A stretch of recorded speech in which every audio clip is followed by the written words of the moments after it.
Plaquemines Parish is under a state of emergency in the aftermath of Hurricane Ida. They hope to reopen government offices on Tuesday, but for many parts of the parish, power may be out until September 29th. That's the latest estimate from Entergy, although Belchase could have power by the 10th. That's this Friday.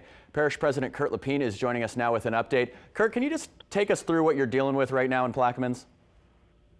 Good morning, Paul. And I'm actually in my office sitting with the sheriff.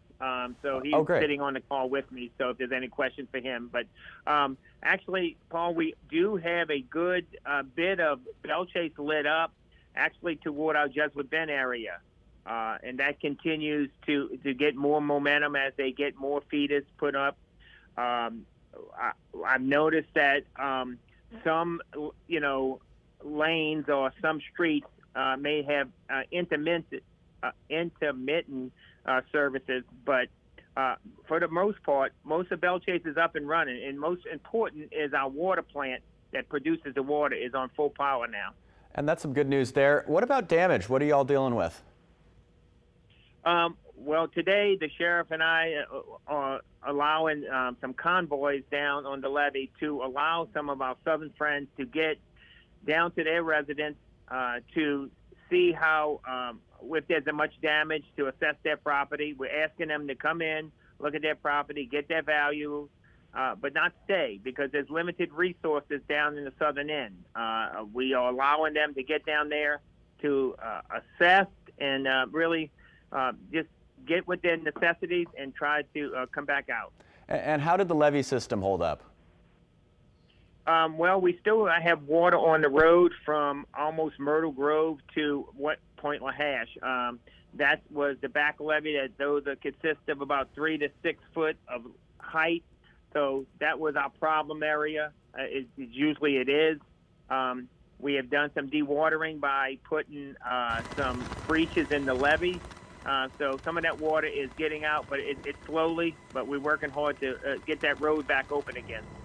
And while I've got the sheriff there, I'd like to just ask how things went during the storm and after, and what your deputies are doing right now. Yes, sir. So the southern end of our parish is cut off by the water. So I really have to tip my hat to the guys from Fort Selford of Venice. These guys haven't even checked on their homes yet. So we're steady working with the parish president and the National Guard, steadily bringing them supplies.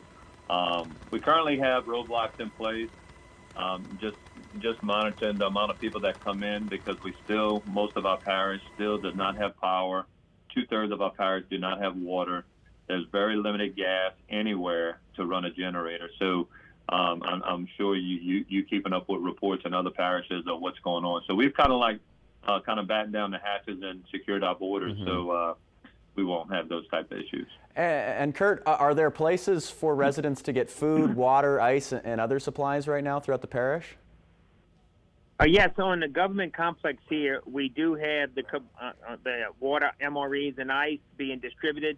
We've actually had the National Guard take Humvees down to our southern friends. 4 more went out this morning. We put supplies on our ferry vessel and drove that down the other night. Potable water's coming in with a hippo. We have ice, we have tarps. We actually have FEMA down in Port Sulphur area at our YMCA registering folks down there. So we're trying to get as much resources as we can to our guys down there. All right, that's Parish President there in Plaquemines, Kirk Lepine. Thank you so much, Kurt. Thank you, Paul.